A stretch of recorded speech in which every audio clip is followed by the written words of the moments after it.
Okay, then welcome back, part 3 of Ickle podcast, episode 1, which is still under the umbrella of we don't know what we're doing, right? Which was like the main theme of the big podcast part, 1, 2, and 3. We've covered a lot of stuff today. I've found it interesting, right? And I've learned some things about you peeps, right? And we kind of ended on this idea of this existential crisis. Yeah. And in the previous episode, Kieran was talking about his learning from being in a job which was less fulfilling comparing to like this role now, where he's like very, very passionate and fulfilled, right? And then Hope was like connecting to a lot of that in her own mind, and saying, "I'm having an existential crisis right now." Right? So, is there anything you'd like to share? Well, yeah, I'd probably say that I think it sparked a lot of thoughts in my head, especially relating to I say that so often, is that I should do this, I should do that, but I'm like, who's told me that?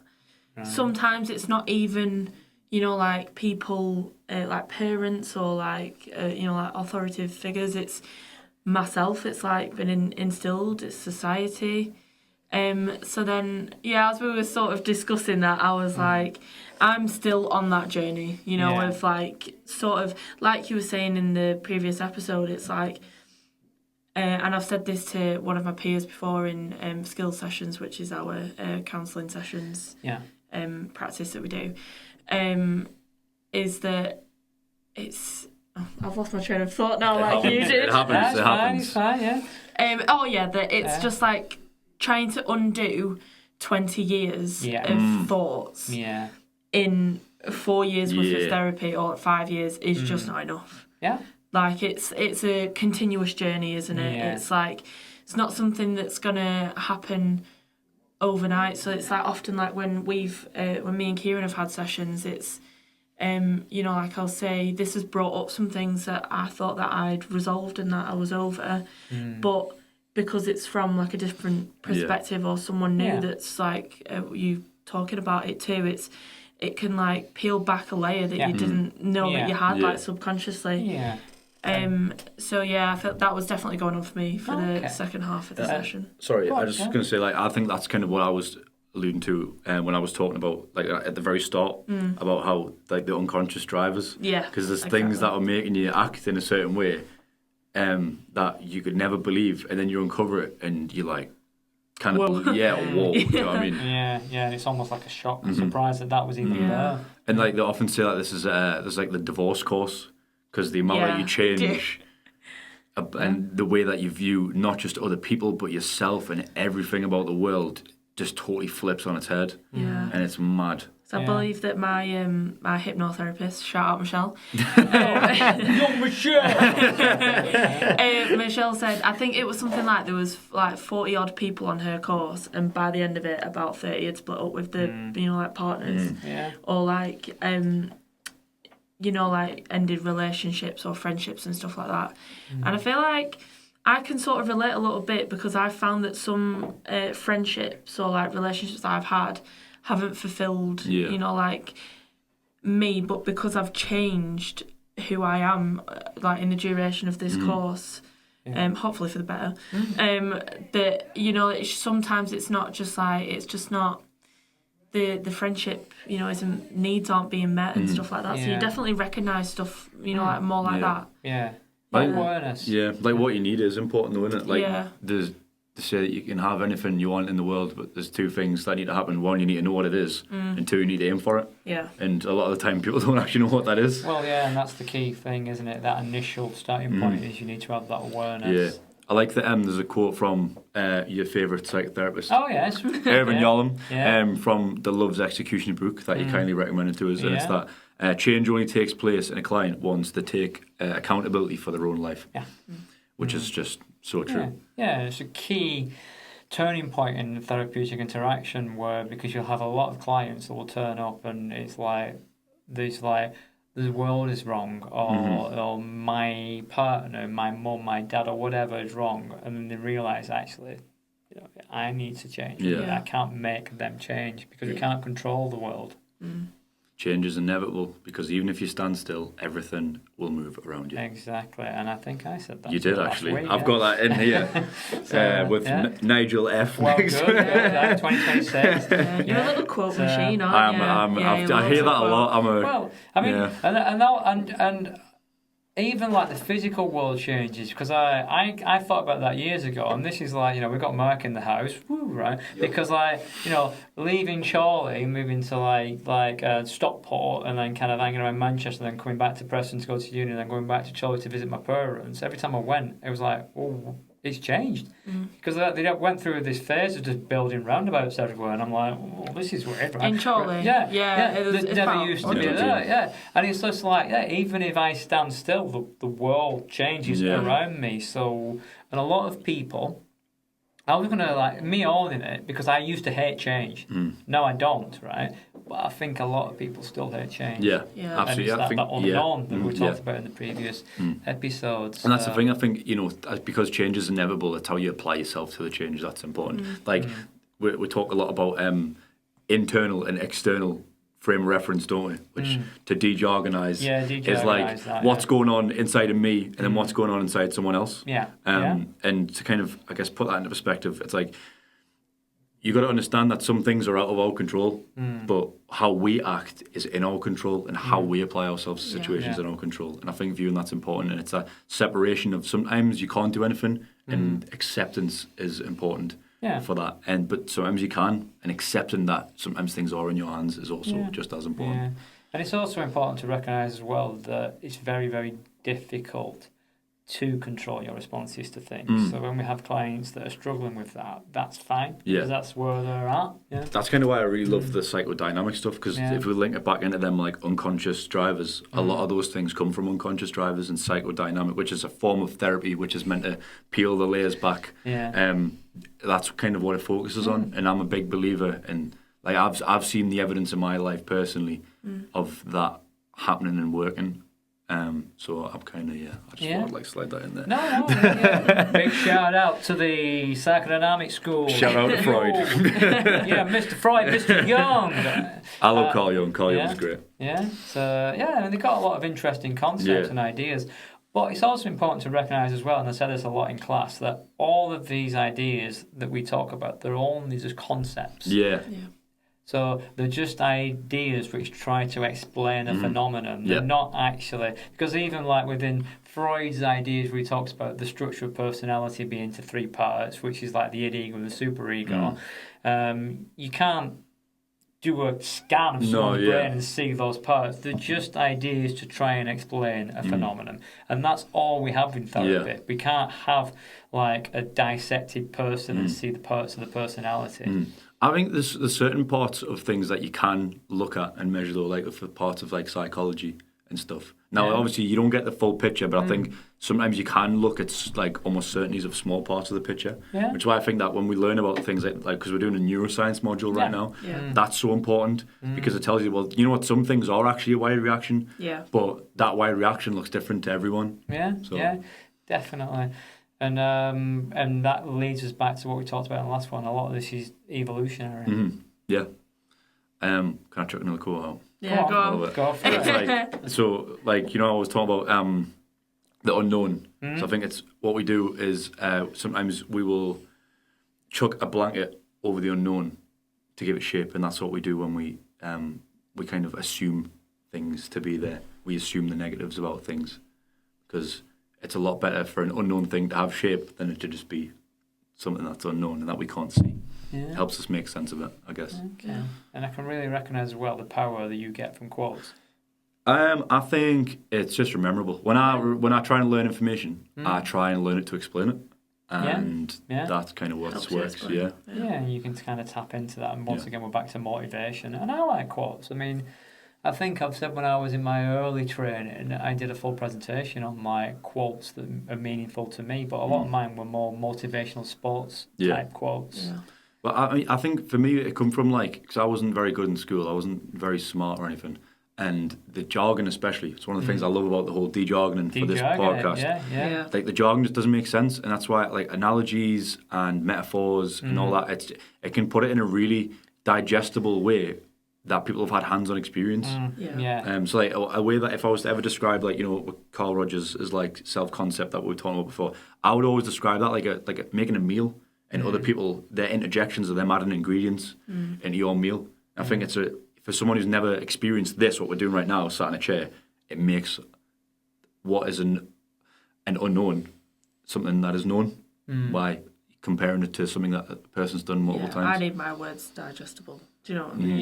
Yeah. Because I struggle with that, you know, like all the different terms. I feel like especially, I think on my foundation year I did anatomy as well. Right. And now we're heading back into like neuroscience. It's, you know, like, what are all these long words? There is a lot. Yeah, but one of my tutors in my foundation year said to me, you're like, when you're writing assignments, to write it in a way that you understand it, because as well, that also shows that you do. Yeah. Because there's no point, you know, like putting it into loads of words that you don't understand, because then, you know, like you've got to sort of like explain it into, if someone knows nothing about the situation, how they would read it and how they would digest it. And that's important because like, within, you know, getting onto like university and marking and like the marking rubric, which is like the way that things are marked, one is you're being tested on your knowledge and understanding. So you have to demonstrate your understanding by putting it into your own words. Because if you're just like lots of quotes from other people, all that shows that you can find lots of quotes. If you can like then demonstrate your understanding of those quotes, then it can a greater depth. So I was like quite similar, like in high school. You know, like to be fair, I was all right academically. More so, you know, like in like maths and stuff like that, I was fine with maths. Well, I was crap. Terrible. Well, to be fair, I really liked my teacher, so I feel like that helped. But I was creative. Like I've been a baker for like 12 years now. So the ones that I took was art, drama, and food tech. So it was just all, you know, like creative. So like coming into university, I was like, oh my god, what am I going to do? Because like I know how to make puff pastry 3 ways, but I don't know how to, you know, like write an assignment or anything like that. But then that advice from, you know, like the foundation year tutor really helped. You know, like just making things digestible. Exactly. So, and that's what we're trying to do. Well, that's the thing. I mean, it's another good analogy for what this podcast is meant to be about. It's like making things digestible, and even like Kieran's food analogy. You know, the extra ingredients or the spices that you're putting on can then make it more digestible because it improves the taste and the flavour. So or the texture, and and everyone can connect to that in some way. Yeah. Absolutely, I think in every person's meal is different. And every person needs different spices. Exactly. So, and then that connects to pluralism. Yay! We love pluralism. Yay. We love pluralism. So what is pluralism? You could go for that one. So pluralism is the form of therapy that we are studying, and it's with the aim of collaboration, it's client-led and kind of really using it drawn from different ranges of things that we're talking about, like psychodynamic or CBT or stuff with like Carl Rogers. That's cognitive behaviour therapy. And person-centered therapy as well. Person-centered, and kind of being able to draw on different things to give a person what they actually need, because Mick Cooper, who kind of created the framework for pluralistic therapy, believes that, you know, not one shoe size fits everyone, and everyone needs different things. And if you were to put one person into one framework, there's inevitably going to be resistance in that, right? So that's kind of why pluralism was invented. And it's great. I love it. Love. It's the flexibility as well, because every pluralistic therapist can work it to a different way. And it's like, I think being able to put that bit of you into what you do is really important. It's important for you to own your own therapeutic presence. Absolutely. Because otherwise, which is why a lot of times a lot of students we do a demonstration, want to see demonstrations, but the point is we don't want you being like mini Nigels or mini Toms or mini Naomis, right? We want you to be you as a therapist, and the only way you can do that is by putting yourself into it, which takes us back to what we were on to talk about in the first episode about you can only learn to be a therapist by being a therapist. Yeah. Definitely, it's like different styles, isn't it? Like, I don't know. I'm quite, well, obviously everybody's client-led, that's what we're being taught. But I, tend to. Some would say like stick to the safer route, but like when I'm, practicing my skills, I like really let the client, take it where they want to go. Yeah. Okay. For me. Yeah. But obviously my style's slightly different, but that's kind of how it goes. For me, I struggle not impose myself too much on the sessions because I have a lot to say a lot of the time, and I think one of the traits that I have naturally as a person that really helps is the curiosity. Yeah, I was going to say that. Yeah, I'm such a curious person. We love the word curious, don't we? I am a really curious person, and I'm always questioning everything, and even what's going on for them. And I think I'm really good at putting myself in kind of having that 1 foot in and 1 foot out, 1 foot in my frame of reference that we were talking about earlier, and 1 foot in the client's. And I think just being a mirror, like holding the mirror up to like what's really going on is so impactful. And I hear quite a lot of some feedback that I really appreciate is that I feel like I'm very attuned emotionally to what's going on, and I feel like I'm always if I'm not on the money, I'm near. Yeah. And I think that's something that really helps, and that emotional attunement's important because as I said, there is no right way to do therapy. And when I was saying earlier that maybe there's no wrong way, that's not right. There's no right way to do therapy. Yeah. And I think we spoke about this in a lecture that we done in Burnley, actually, and I love this. I've never forgot that lecture. There was like 4 of us in the room, and I wasn't even supposed to be there, but I missed Tuesday, so I ended up coming in and. We spoke about like MMA and fighting and how power is great, but what's more important is timing and placement. And I think that's so true with words. That's not like the power of what you say comes from when you say it. Yeah.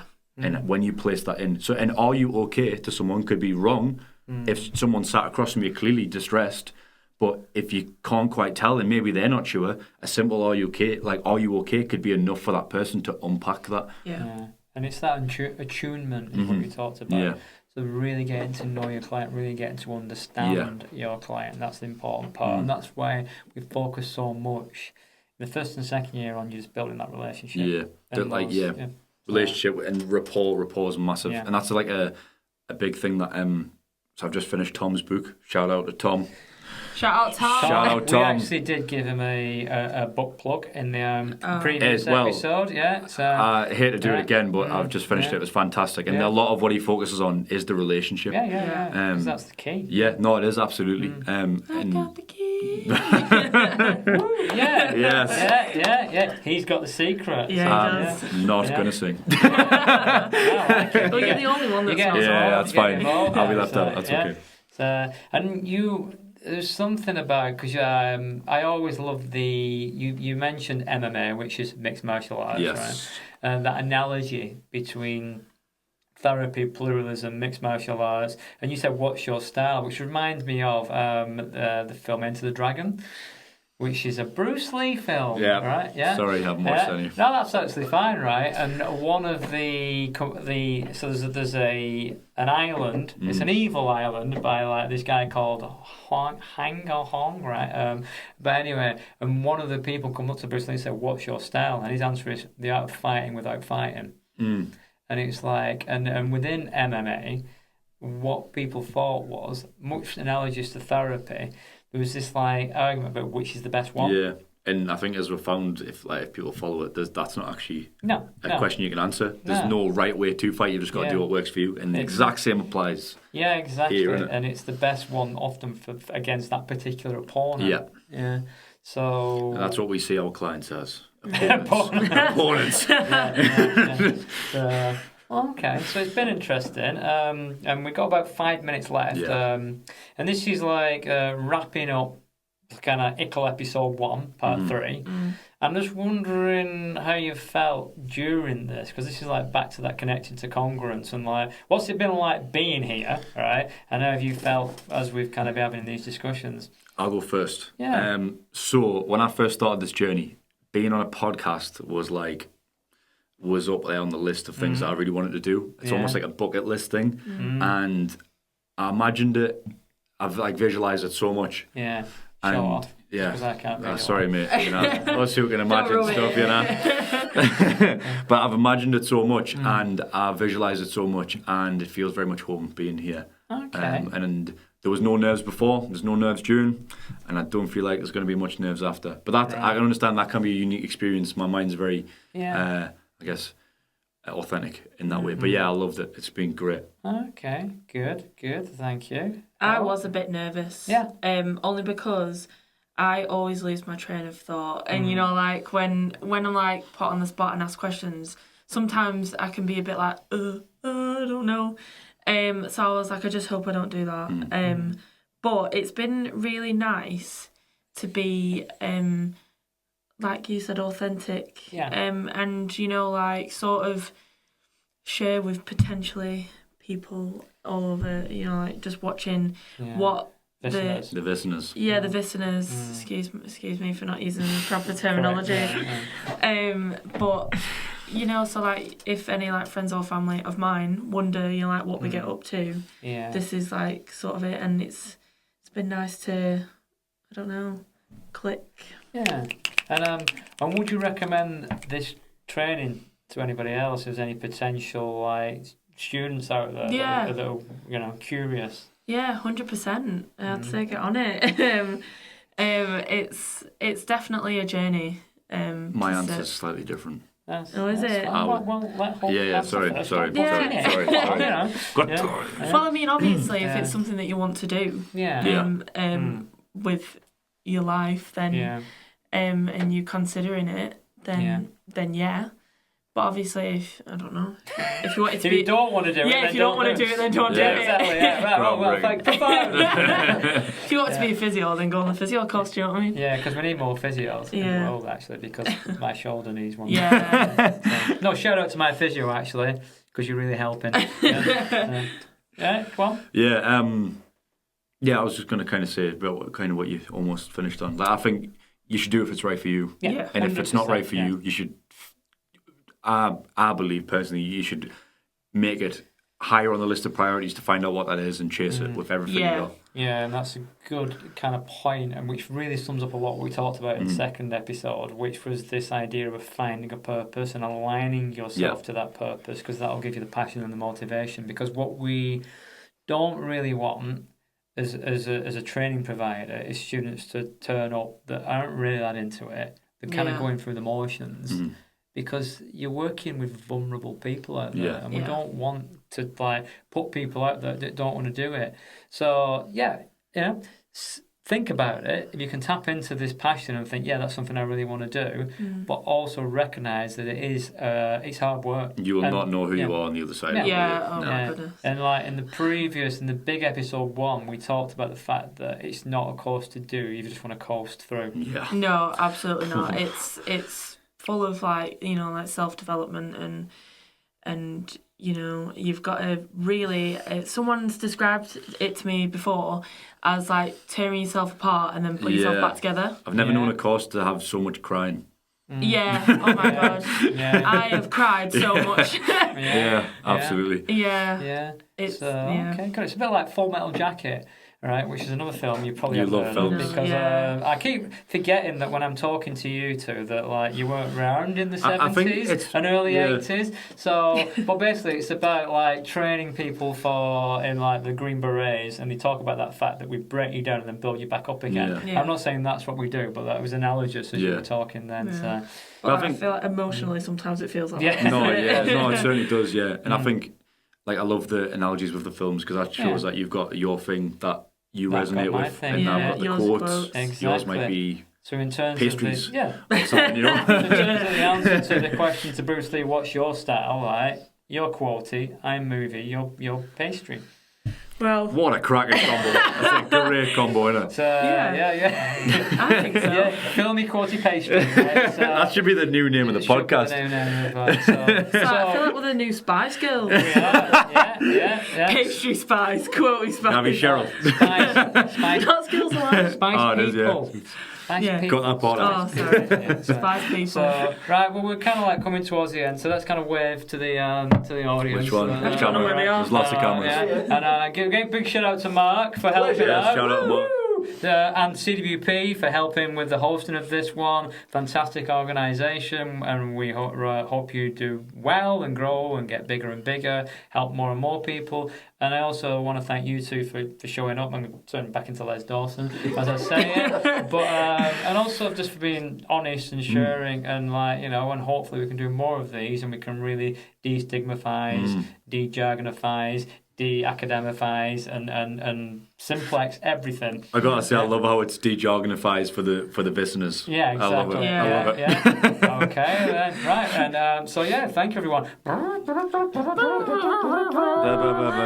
of part 3. Yeah.